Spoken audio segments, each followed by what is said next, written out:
네, 안녕하세요. 한쌤입니다.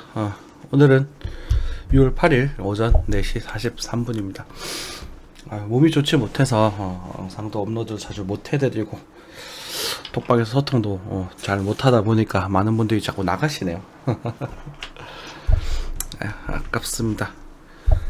시장이 애매할 때는 기다릴 줄 아셔야죠. 그리고 또 시도 때도 없이 매일 정보를 얻으려고 하는 건 사실 그것 자체도 시간 낭비고요. 공간에서 그냥 재밌게 어울려 놓으시고 좀 토론도 하시고 또 투자 관한 인사이트도 공유하시고 그러면 좋을 것 같습니다. 지금도 만약에 녹화 상태가 좀 안 좋을 수 있거든요. 중간중간에 잡음이 들어간다거나 제가 아마 일시정지를 하고 관리를 할 텐데 혹시나 좀 상태가 안 좋더라도 너그럽게 양해 부탁드리겠습니다. 뉴스 살펴볼게요. 네.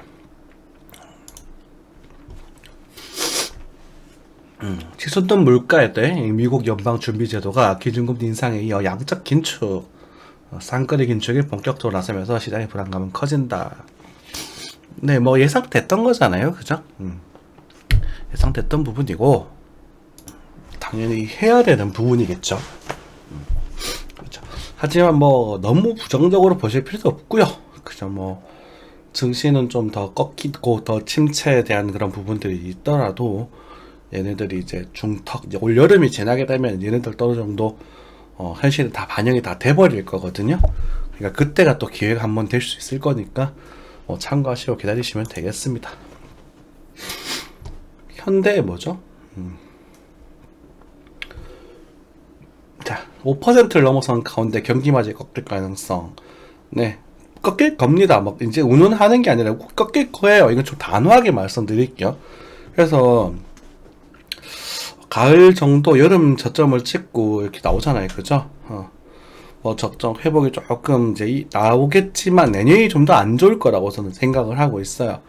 그렇기 때문에 좀 많이 힘드시더라도 좀 버티셔야 되고, 지금 우리 과거의 주식 시장이라든가 코인 시장에서 돈을 좀 벌다 보니까 전업하겠다고 지금 나오시는 분들은 아마 발등에 불 떨어졌을 겁니다. 뉴스들을 보면 우리 MZ세대 분들이죠. 20대, 30대 초반 분들이 나와가지고 자기의 꿈을 위해서 어쩌고저쩌고 다 개소리고요. 제가 보기에는 주식시장이나 코인시장이 돈을 벌어줬기 때문에 그냥 그 노동으로 받는 그 임금이 하찮아 보이기 때문에 생긴 현상이라고 저는 생각을 합니다. 거의 상당히 많은 사람들이 그럴 거예요. 근데 지금은 또 취직 자리가 안 되는 쪽에서 또 어쩌고 저쩌고 하면서 또 그런 이슈가 내년에 또 몰아치면서 또 대기업을 또 몰아가고 이렇게 되지 않을까 싶어요. 힘드시더라도 지금 물가도 비싸고 많이 힘들죠. 저도 지금 많이 힘든 상태예요. 저도 이제 한쌤이라는 사람이 다시 대출을 받았다라고 했잖아요. 물론 예전 같은 신용대출은 아니지만 지금도 담보대출이긴 하지만 담보대출이라도 그리고 제가 다시 이제 투자처를 찾고 있다 이런 말씀을 드렸잖아요. 그죠? 노동자 좀 작은 거라도 안정적인 수익, 그 안정적인 수익이 굉장히 중요합니다. 여러분들 우리 투자 세계에 있어서 여유로운 마음만큼 중요한 게 없거든요. 그러니까 여러분들도 여유롭게 그리고 한 종목 같은 것도 보고 이것 좋습니다, 저거 좋습니다, 코인 좋습니다 이런 식으로 말해서 운이 좋아서 한번 수익 나는 거는 결과적으로도 다시 또 이번 시장처럼 또 하락장에 와서 또 결국 다 손실로 마무리되게 돼 있어요. 그러니까 여러분들의 올바른 투자 습관을 좀 드리기 위해서 물심양면 노력하도록 하겠습니다. 국밥도 10,000원, 직장인들 런치 인플레이션에 운다.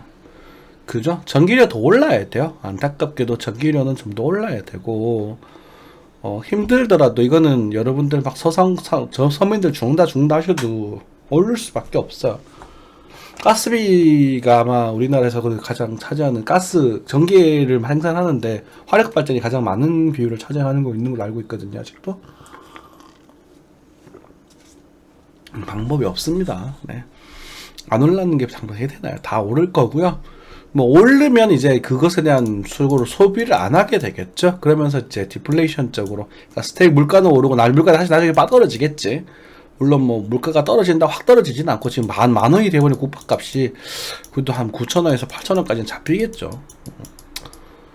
물가를 잡기 위해서 한다고 하니까. 근데 이제 소비가 급격하게 줄고, 이제 인플레이션과 디플레이션이 관계가 뭐냐면 물가가 천천히 올라가고 같이 모든 게 같이 올라가는 게 있는데, 이게 이 갭이 짧으면 인플레이션이 되는 거고요. 그리고 같이 갭이 짧으면 모든 게 안 좋아지는 게 갭이 짧으면, 요 갭이 짧으면 디플레이션이 되는 건데, 우리가 코로나 돈을 너무 급격하게 풀어버렸잖아요. 그죠? 안 좋아하는 돈을 급격하게 풀면서 이 따라 올라가는 경기 이 갭이 심해지는 겁니다. 이 찰나가 분명히 생긴다는 거예요. 경기는 안 좋아지고 물가는 더 올라가는 요 갭이. 아시겠죠? 그러니까 그것 때문에 스태그플레이션이 올 거다라고 저는 믿어 의심치 않습니다. 그래서 좀 스태그플레이션이 말만 들으셔가지고 감이 안 오시는데 굉장히 힘드실 거예요. 저도 마찬가지고요. 이거 어떻게 해야 되나 막 정말 걱정되고 막 정말 고민하면 그것 때문에 막 더 스트레스 많이 받았던 것 같은데, 아무 생각 없는 젊은 친구들 보면 가슴이 아픕니다. 어르신분들도 잘 대비하시는 게 좋을 것 같아요.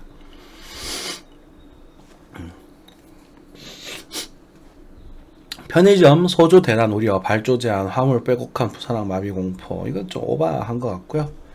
화물연대 총파업은 이분들도 권리를 찾는 거잖아요. 그죠? 과하게 파업은 안 하셨으면 좋겠습니다. 다 힘드니까, 님들만 힘든 거 아니거든요. 다 힘드니까. GDP 대비 가계비 세계 1위, 비폭탄 연착륙 대책 서울대 안에 대출이 너무 많죠. 특히나 한국이 대출이 너무 높아요. GDP가 3만 불이 넘는데 그것에 대한 비처분이 이만큼이라는 거잖아. 그쵸? 이게 지금 전세가 포함이 되지 않은 대출이에요. 어마어마하거든요. 지금 한국의 빚더미가. 이게 터져버리면 한국의 경기가 단기적으로는 그렇게 좋은 흐름으로 볼 수는 없을 겁니다.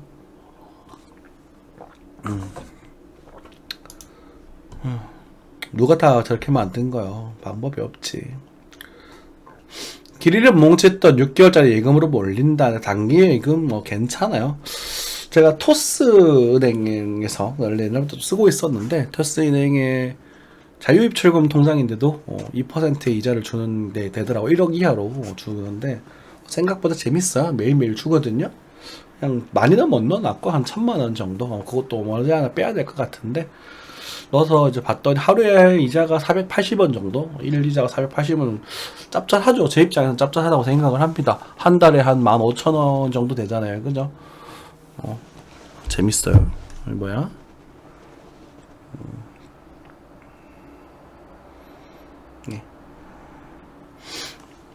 그 정도 되는데, 여러분들도 그런 이자 수익 참 찾아보시고, 그리고 뭐 저축, 노동 수익에 집중하셔서 좀 지금은 좀 아끼셔야 됩니다. 국가 경기도 마찬가지겠지만 지금 내 입이 내 목구멍이 포도청인데 아직까지 국가 타령하기 좀 그렇잖아요. 그죠? 네. 30억 자산가는 현실 짚어주는 WM 서비스를 원한다. 그렇죠. 부자들은 더 부자의 삶을 원하고 있고, 서민들은 더 서민의 삶들을 살고 있단 말입니다. 부동산의 명품화 현상, 이게 빈부격차가 굉장히 심해지고 있죠. 자본주의의 어쩔 수 없는 폐해입니다. 당연히 벌어지는 거고, 우려스러운 것은 이제 지금은 그래도 우리가 민주주의라는 것에서 한 사람의 한 목소리가 들어가는데, 이제는 이런 계급의 편차의 세계를 당연한 듯이 생각해버린 우리 후손들, 여러분들을 우리가 그냥 서민들을 그냥 정말 핍박받고 무시받는 삶이 살 수도 있지 않을까라는 그런 걱정이 좀 돼요. 그래서 잘 살아야 된다라는 그런 압박감에 좀 시달려 있는데, 여러분들도 신중하게 투자하셔가지고 그래도 남 부끄럽지 않은 정도의 삶을 사셨으면 좋겠어요. 봉해 봉쇄 풀자 대산하는 투시 상하이 지수 3200선 탈환. 제가 지난달부터 중국 증시에 대한 이야기를 많이 드렸습니다. 지금 와가지고 더 갈까요 말까 하지 마세요. 그죠? 제가 중국 증시가 매력적이다라고 4월 말부터 계속 말씀드렸을 겁니다. 이게 기억나시죠? 텐센트 보면서 왜 이렇게 매력적이냐 이러고 중국 증시 사고 싶다라고 노래를 불렀단 말이죠. 이제 투심이 일단은 완화가 되었고, 앞으로 쭉쭉쭉 완화될 거냐는 부분은 별개의 문제입니다. 추세가 하나 보이기 시작을 하는데, 그러니까 여기서 뭐 점쟁이 노처럼 여기 더 갈까요? 더 다시 빠질까요? 이런 질문 하지 마세요. 게임은 여기서 하셔야 되는 거예요. 아시겠죠? 우리는 점쟁이가 아닙니다. 더 오를까요? 더 떨어질까요? 알려고 하지 마세요. 여러분들 개인 투자자분들이 대부분 잘 잘못하시고 계시는 게 그 부분이에요. 그냥 판단입니다. 지금 상황에서 이 가격대가 저렴하다고 싶으면 사시면 돼요. 하지만 바닥은 아무도 모릅니다. 바닥은 아무도 몰라요. 여기서 꼭지를 딱 잡아서 영원한 저점을 딱 사고 싶으세요? 몰라요. 그거는 알 수가 없어요. 이건 뭐 정말 수많은 매매한 중에 딱 한 사람만 맞추는 거예요. 로또 1등 당첨이라고. 로또 1등 당첨 번호 알려주세요랑 똑같은 말이에요. 그러니까 저렴하다고 판단이 되면 조금씩 사보시는 거죠. 지금도 마찬가지예요. 한국 주식 단기적으로 저렴한 가격대에 있는 건 사실입니다. 물론 저점이라고 확인되는 만한 요소들, 그리고 뭐라고 할까, 아직까지 이제 좀 해결되지 않은 그런 악재들이 조금씩 남아있기 때문에 조금은 불안한 것도 있지만, 좀 중장기적으로 봤을 때 5년 이상의 사이클로 봤을 때 죄송합니다. 네. 5년 이상의 사이클로 봤을 때 저평가 영역이 달하는 것에 대해서는 크게 이견이 없는 부분이에요. 그렇죠. 하지만 그것을 저평가라고 하셔가지고 지금 대출금이라든가 빨리 돈을 벌기 위해서 무리하게 돈을 투자하시면 망하는 거죠. 이게 되시죠? 네. 미국 기업 최악의 구인난 지속에 조용히 웃고 있는 이 로봇 ETF. 네, 앞으로 구인난은 계속 지속될 겁니다. 그래서 제가 인도 시장을 좀 계속 관심 있게 봐라. 미래에는 인도가 굉장히 매력적인 투자처로 각광받을 것이다 라고 했더니 누군가 그러시더군요. 인도 새끼들은 이 새끼들 너무 게을러가지고 놀지도 안 하고 해서 별로 의미가 없다. 미개한 미래들이다. 무슨 카스트 제도 때문에 미래가 없다라고 말씀하셨는데, 저는 인도 시장은 굉장히 매력 있게 보고 있습니다. 제가 아마 중견 나이긴 한데 50대 장년이 넘어서 이제 5년이 접어들리 그 나이 때 50에서 나이가 이 정도 되면 10에서 15년 중이죠. 그럼 저는 인도 시장에 아마 투자를 하기 시작할 것 같아요. 지금 당장 할 필요는 없겠지만. 그리고 중국 시장은 지금 매력적이고요. 지금 중국 시장 아직도 매력적입니다. 네. 인도 시장 그렇게 좀 생각을 하고 있고, 르노에 있는 인도 공장이었나요? 한국 생산량보다 인도 생산량이 더 단위 생산이 더 좋아요. 그러니까 한국의 현대차, 기아차의 노조 관련된 분들, 이네들이 생산량이 얼마나 안 좋은지를 증명해 주는 거거든요. 인도 애들보다 더 안 좋아요, 지금. 최악입니다, 진짜. 저는 현대 기아차의 노조가 반 이상 사라지면 현대 기아차가 성공할 수 있을 거라고 믿어 의심치 않아요. 자동차 노조는 정말 답이 없습니다.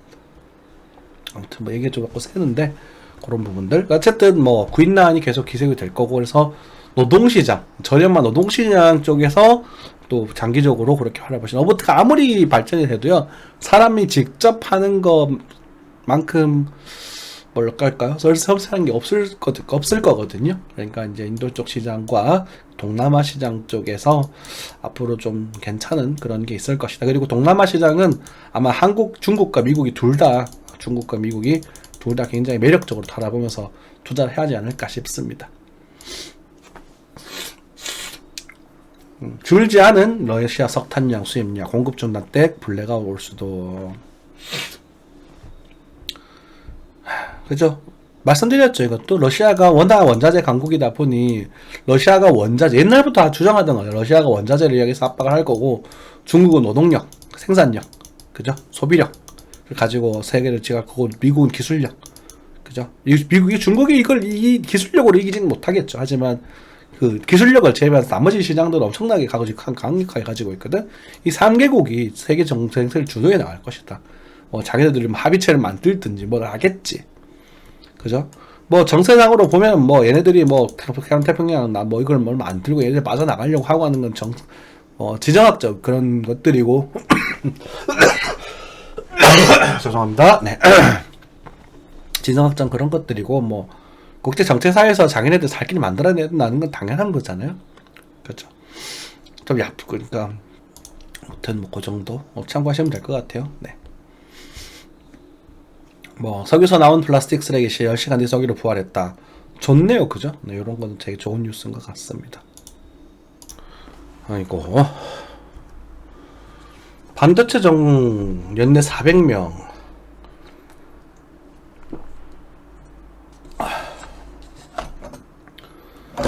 아이고, 죄송합니다. 네. 아이고, 힘들다. 일할 사람이 없어서 연구를 못하고 있습니다. 그렇죠? 뭐 반도체도 그렇고 기술도 그렇고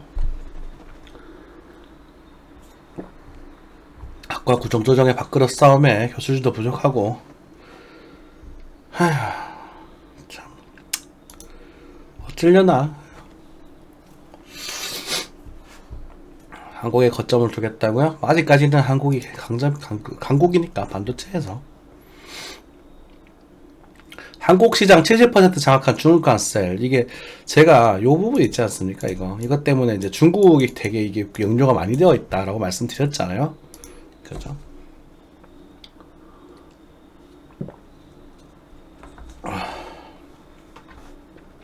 그러니까 하여튼 좀 찝찝한 구석들이 있는 거지. 앞전 정부도 그렇고. 근데 이제 뭐 한 5년 정도 유통기한을 가지게 될 때 이게 전부 중금속이거든요. 앞으로도 어떻게 될지 봐야 될 것 같습니다. 네.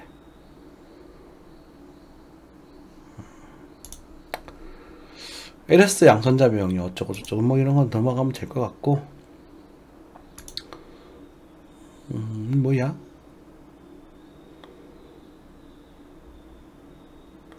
OTT 그래 좀 그래요, 그죠? 개인값 쓰면 500에서 100원에서 500원 깎아줬더니 커피점 고객도 일회용컵 안 쓸래요. 좋은 정책인 것 같습니다. 우회 매매? 뭐죠? 아, 교환하는 거? 아파트는 뭐 부동산 알아서 하시고 워낙 많이 하겠으니까, 그죠? 오피스텔도 미분양이 확산되고 올해 청약단 지 31%더 미달. 돈이 없는데 뭐 어떻게 집을 사겠니? 상속 농가주택 종부세 대폭 내린다. 완전 나중에 조만간에 거의 머지않아서 면제에 가까운 그런 상태가 올 겁니다. 총알 잘 모아 놓으시고요. 식량 난민. 그래요. 다급한 바이든 정부 중국 소비재 관세 인하 가다. 그래야지, 그렇죠? 낙관론 고개. 그래요, 뭐 그 정도. 네. 자, 환율도 다음 체크 하나하나 해보도록 하겠습니다. 뭐 딱히 그렇게 달라지는 건 없어요. 그냥 브리핑처럼 들으시면 되는 부분이고, 지금은 사실 잘 모르겠는 구간이에요. 뭐 단기적으로 어떻게 될 거다, 어떻게 될 거다, 뭐 그러니까 이러쿵 저러쿵 뭐 쳐다볼 것도 없고요. 그리고 뭐 또 쳐다볼 거 없는 건 없다라고 말씀드릴 수 있어야 되잖아요. 그러니까 뭐 무조건 다 맞춰달라 이렇게 하면 좀 힘들고요. 저도 사람인데 어떻게 다 맞추겠어요. 자, 나 환율이 반등할 때가 되었다라고 말씀드렸습니다. 그리고 떨어질 때도 1240원 정도에서 반등할 여지가 있습니다라고 말씀드리고 실제 1250원까지도 반등을 했습니다. 환율이 이 정도 올랐다는 건 적은 부분은 아니에요. 그죠? 살짝 더 빠지긴 했네요. 러프하게 말씀드린 거잖아요. 러프하게 말씀드렸던 부분이고, 그게 뭐 솔직히 일본 우리가 이동평균선이나 추세나 이런 것들을 보게 된다면 환율은 이제 이 길을 따라가고 있단 말입니다. 이 길을 따라가고 있다 보니 이제 그렇게 됐고, 어쨌든 강력한 고점 신호 하나 내주고 나서 지금부터는 올라가면 떨어질 가능성이 크다는 거예요. 올라갈 가능성이 크다라는 부분은 모르겠어요. 1300원 넘어서 준다면 어쩌면 환율 ETF가 있다면 우리가 원화 쪽에 베팅할 수 있는 ETF에 투자하셔도 저는 굉장히 매력적이라고 저는 생각을 하고 있습니다. 참고하시면 좋을 것 같아요. 그러니까 지금 이런 구간에서 조금 애매할 수 있겠지만 지금도 다시 살짝 흔들리고 있기는 한데요. 장기적으로는 어쨌든 뭐 좀 더 러프하게 잡아 가져가신다면 이제 그러니까 원화의 강세에 대해서 정찰 정도는 하셔도 된다라고 보고 있거든요. 만약에 1300을 넘어가게 된다면 좀 강하게 배팅할 수 있지 않을까 싶을 정도로 어쨌든 뭐 올 여름에 좀 변곡이 좀 보여진다 여러모로 그렇게 생각하시면 되겠고, 기름값은 이제 뭐 저희 대구 기준으로 다시 2,000원이 좀 넘어가더라고요. 그래도 세금 줄여가지고 서민들의 좀 그래도 부담을 덜어주려고 하는 건 좋은 것 같아요. 저는 전반적으로 윤석열 정부의 행보를 지지하고 있습니다.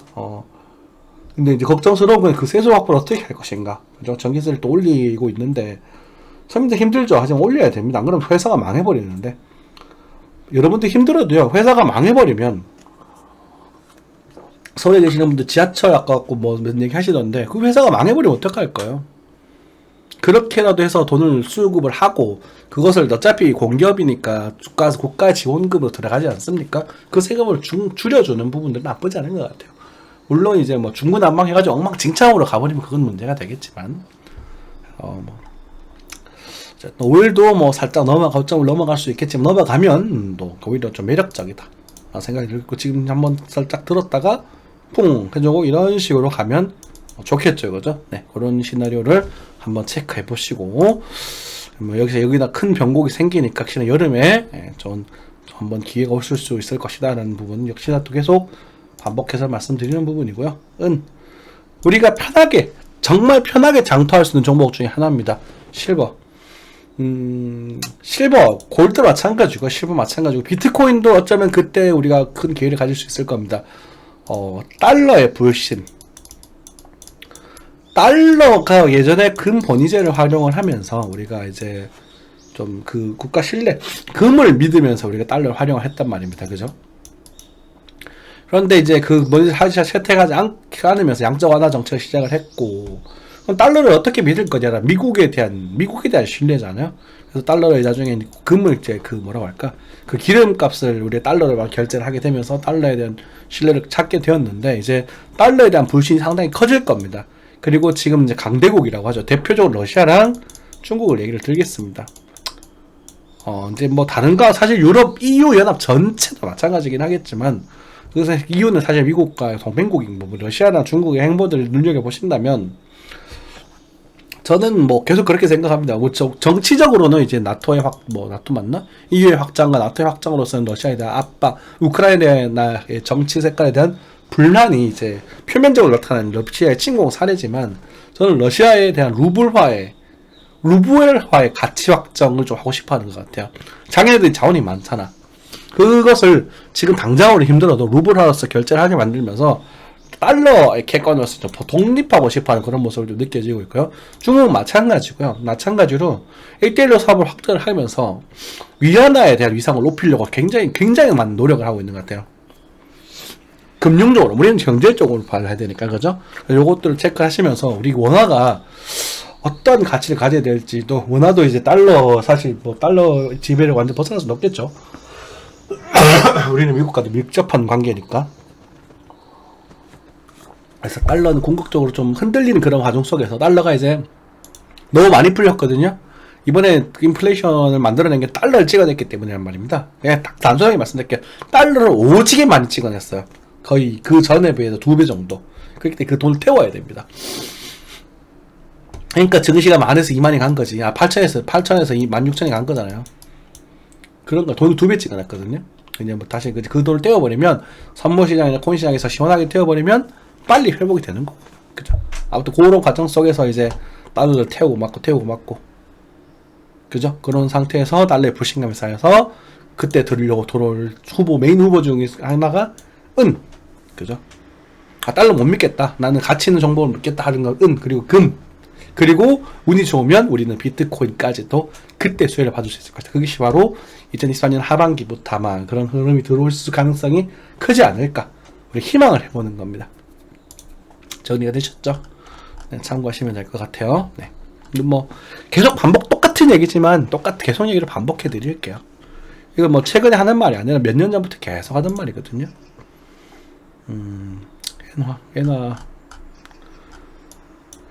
에나 매력적이죠. 반등좀 하다가 더 빠지고 있네.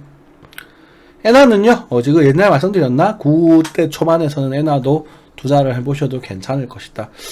일본이라는 나라가 이렇게 한 방에 무너질 것 같지는 않거든요. 일본이라는 나라가. 일본도 사실 일본은 이미 노령화가 진행이 됐고, 그 정도 되겠습니다. 자, 나스닥 넘어가죠.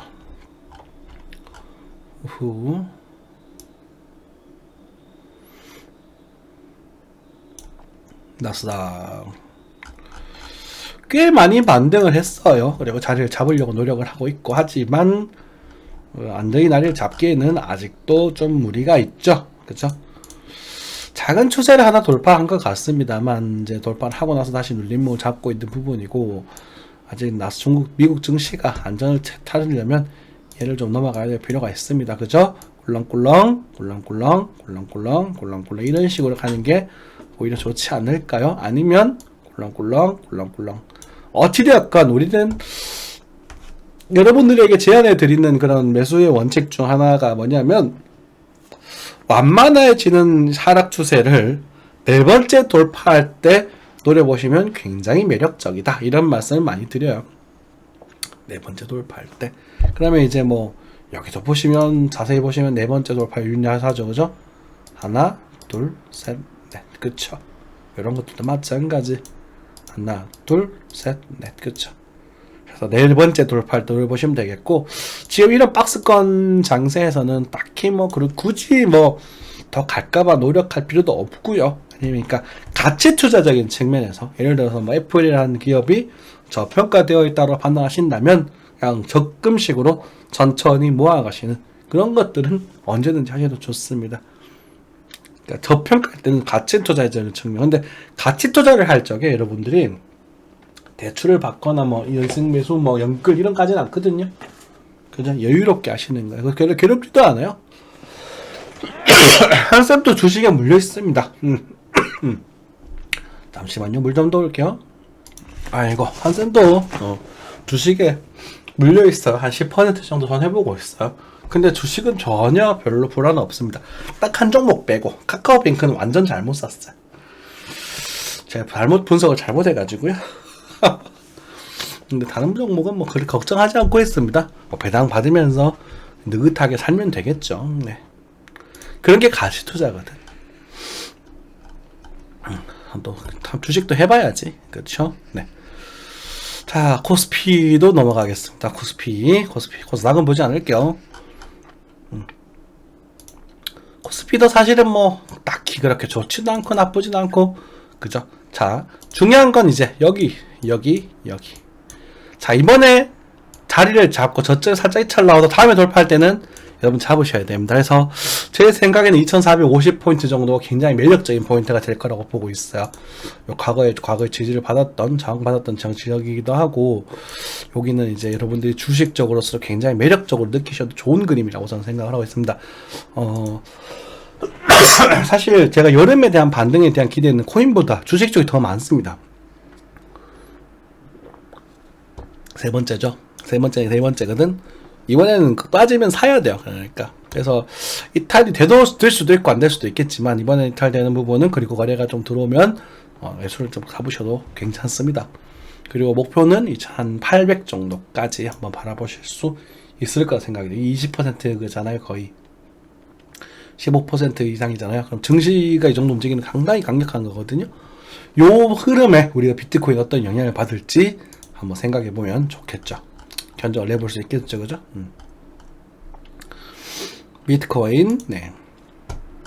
지금 왔다 갔다 하면서 받고 있는데요. 제가 어제 공부방에서 어젠가 그저께인가 기억이 또 안 나네. 어제였던 것 같아요. 요걸 기준으로 매수를 한번 도전해 보셔도 좋다. 지금 눌림목을 노래라고 했는데 손절을 깨지고 다시 들어올리고 있거든요. 다시 말씀드릴게요. 지금 여길 기준으로는 단타 한번 해보셔도 좋습니다. 그렇지만 눌림목을 꼭 노리셔야 돼. 이번에도 눌림목은 61.8이죠. 왜냐면 지금 수평적 조정대가 형성이 되고 있잖아요. 그죠? 그러니까 여기도 글쎄 뭐 나쁘지 않은 그런 포인트긴 했지만 사실 이렇게 이제 뭐 조정파 하나 둘 셋 넷 이렇게 만들어 버리면 요도 되는 부분이야. 이렇게 해서 바로 갈 수도 있고 또 이렇게 꿀렁꿀렁 하대리 갈 수도 있거든요. 그러니까 요 눌림목 그러니까 안 나오면 안 한다. 그러니까 무리할 필요는 없기 때문에 왜냐면 가더라도 다시 빠질 가능성이 크거든요. 그래서 무리할 필요는 전혀 없기 때문에 그냥 눌림목을 주면 한번 도전해보는 수준인 것이고 여기 모습이랑 유사하게 보여주고 있다라고 말씀드렸죠. 그죠? 여기 모습이랑 이제 요때도 막 그렇게 말씀드리긴 했는데 요 고점에서도 근데 이걸 더 밀어 여태는 더 깨진 않았거든. 근데 지금 여기는 여기는 더 밀어버렸어요. 여기 더 깊게 나왔단 말이야.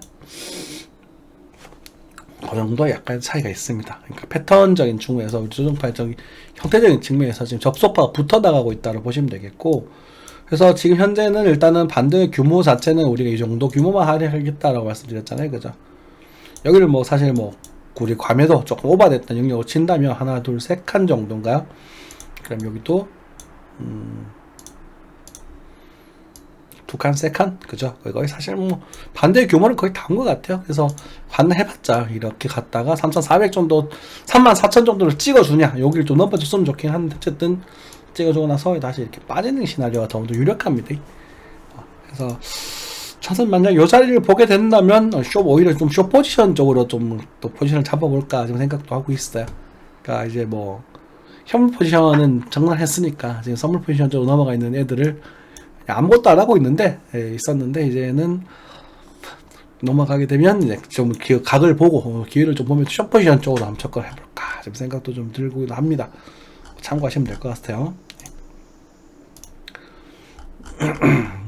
단기적인 거니까 그런 것들에 너무 연연하지 마십시오.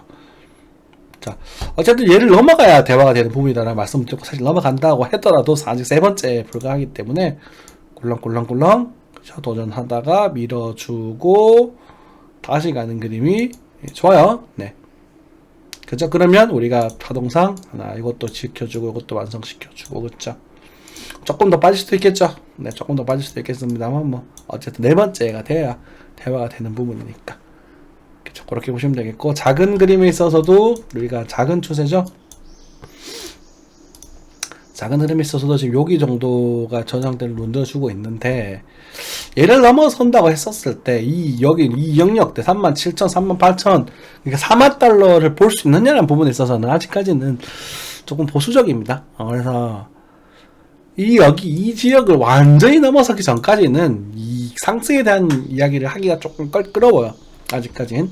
그래서 지금 반등 정도 나올 수 있을 거겠지만, 지금 뭐 나온다고 했었을 때 반등 가능성 있는 건 많이 가도 한 34,000에서 35,000 정도, 이제는 그렇게 좀 착각하시면 될 것 같고, 지난주였나요? 제가 좀 많이 힘들어 하면서도 이렇게 얘기를 했던 부분이 뭐였냐면, 숙제를 다 하면 운이 좋으면 한 이 정도를 바라볼 수 있을 것이다 라는 부분에 있어서 숙제를 하고 있다라는 생각이 좀 들거든요.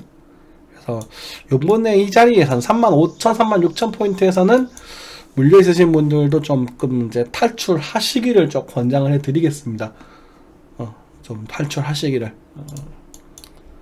좀 빈정을 드리고, 뭐 신규 매수를 노려보시는 분들은, 내가 어제 공모방에서 얘기를 드렸죠. 정신을 완전히 못 차리고 있어서 좀 더 아쉬운데, 지금의 눌림목이 여기보다 신뢰성이 좀 더 좋아 보여요. 조정파가 그래도 끝으로 올라가고 있기 때문에 뭐 이런 것들 다시 다음 반응이 되게 힘드니까 뭐 좀 양해 말씀드리겠습니다. 네, 그죠? 하지만 뭐 그냥 안 하셔도 무방합니다. 무방하고 들고 있으신 분들은 청산을 좀 노리는 그런 기종으로. 저도 이제 그 비트코인 시대는 지금 사실상 완전히 현물화가 되어 있는 상태고, 그리고 이오스는 과거에 특공대들이 지금 반토막이 날 때가 됐잖아요. 걔네들도 아마 요 자리에서는 와준다면 저는 이제 아마 현금화를 시킬 생각입니다. 뭐 왔을 때 또 알트코인에 한 번 정도의 더 펌핑이 나올 수는 있거든요. 그래서 그거 딱 보면서 각을 잡고 튀어나오고 숏 포지션으로 돌려버릴 생각입니다. 참고하시면 될 것 같아요. 네. 뭐 같은 맥락에서 이제 원화도 보겠죠. 달러, 그냥 김프랑 이런 것들 추세랑 이게 조금 꼭 좀 문제가 있어서 우리가 좀 그걸 봤고, 색깔 맞네, 의외로. 오랜만에 보니까. 하나도 마찬가지예요. 네, 하나도 마찬가지다. 자, 뭐 긍정적인 뉴스는요, 우리가 볼린저 밴드가 이제는 이제 사실 1일 볼밴을 수렴시켰다. 우리가 과거에 우리가 1시간 차트로서 제가 다이버전스라든지 이런 것도 룰하면서 우리가 단타를 노릴 수 있었던 구간이 여기였죠. 당시에 여기랑 어디였냐? 여기였었나? 여기 구간이랑 여기 작은 반등, 그리고 제가 실제로 매매를 했던 구간 요 구간이었죠. 그죠? 그런 구간이고, 4시간 차트에서 아마 여기도 좀 괜찮은 모습을 등장시켜줬을 겁니다. 그래요. 이번에 이제 1볼밴을 좁히고 있는 거거든. 4시간 볼밴 좁아졌죠. 그죠? 좁아진 상태에서 이렇게 된 숄더의 관점을 도전해볼 수 있는 그런 흐름. 그러니까 여러분 37,500 매수가 이번엔 좀 매력적인 요런 흐름일 때 사실 내수를 노리는 게 맞아요. 우리 여기서 실패할 수도 있거든요. 제가 어제 공방에서 이렇게 말씀드렸는데 여기서 실패해서 내 걸 끌어온 부분이긴 하지만 작은 눌림목 정도 금액을 조금 찝어드릴까 이번에는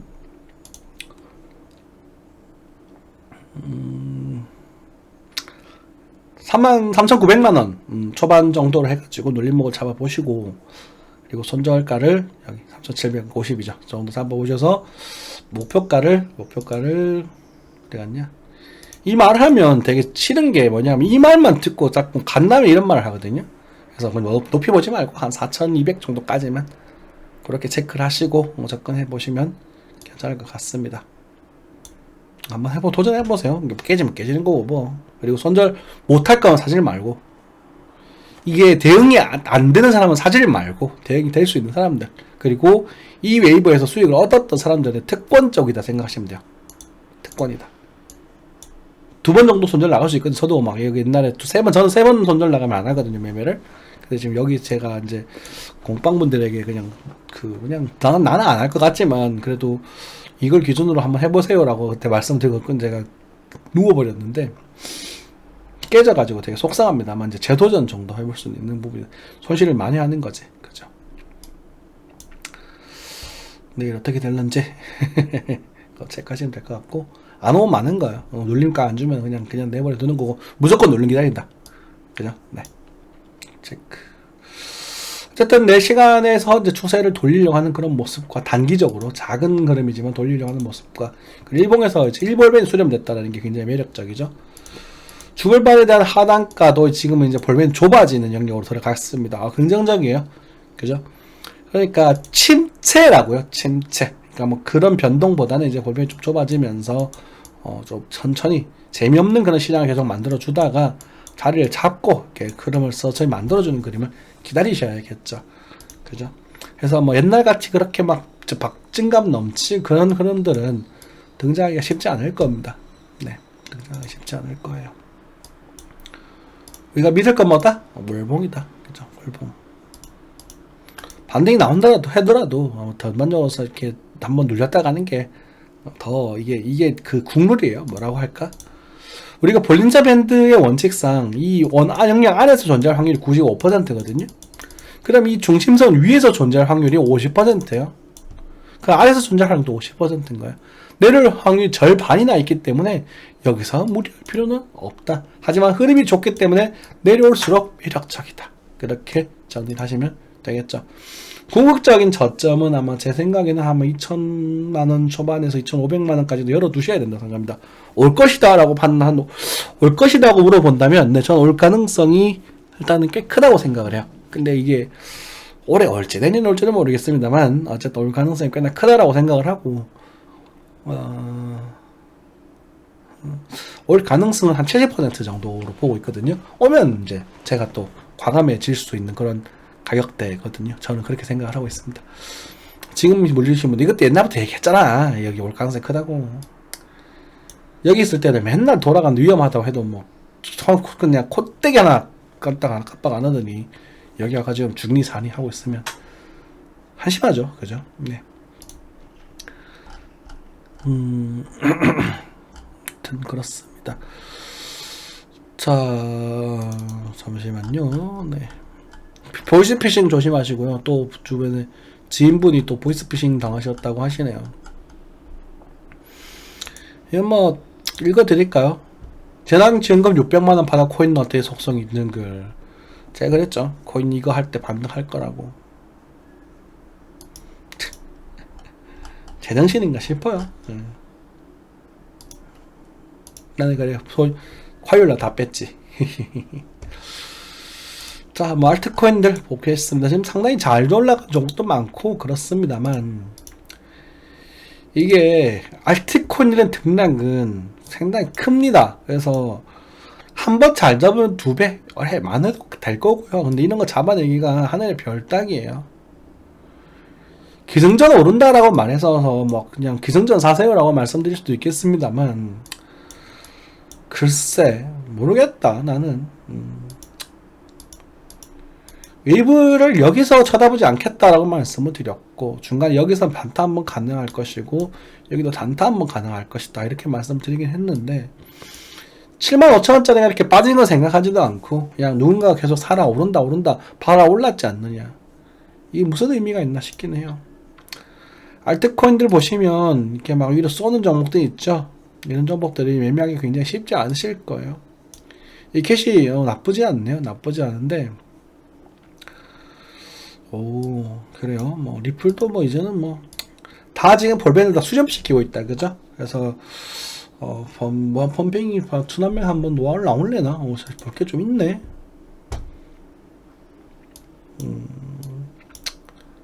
그래요. 네. 이게 나쁘지 않다, 그죠? 다이버스도 어설프게 나와 만들어주고 있고, 하지만 이제 볼벤 이제 좀 좁히고 있으니까 뭐 올라가더라 다시 눌림목이 나오겠지, 그죠? 뭐 여름 시장 좀 기대해봐도 좋겠다. 하지만 잘못 잡으면 그게 아파요. 잘못 잡아. 에이다도 잘 감지기고 있네요. 네. 잘못 잡으면 아파요. 네. 그리고 스팀 달러도 쐈다가 떨어지죠. 만약 6,000원이 넘어서 샀다고 생각을 해봐요. 이게 올랐다는 생각만 하지 마시고 내가 여기서 샀다는 생각을 한번 해보세요. 실제로요, 여러분들 이걸 보면 어디서 많은 거래가 있었냐고 보면, 실제로 볼린저 밴드가 안 나오나요? 일목균형표 때문에 이게 잘 안 보이긴 하는데, 딜트하고 생각 보겠습니다. 혹자들은 사람들이 그런 얘기를 하죠. 여기서 샀을 사람들 돈 많이 벌었겠다 말을 하죠. 그죠? 지금 이 평들 다 누워 있잖아요. 그러니까 누워 있으면 발산을 할 가능성이 큰 거거든. 위로 가든 밑으로 가든. 거래가 없어요. 그죠? 거래가 비었기 때문에 호가를 올리기 좋은 거예요.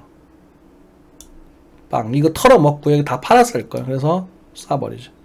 사람들은 여기 다 몰려 있어요. 이 끄트머리에. 평단이 다 여기 모여 있다고. 그 사람 심리가 그래요. 그래서 번 사람보다는 여기 물린 사람이 훨씬 많아요. 그래 걔네들 물량이 또 털리면 더 올라갈 거거든요.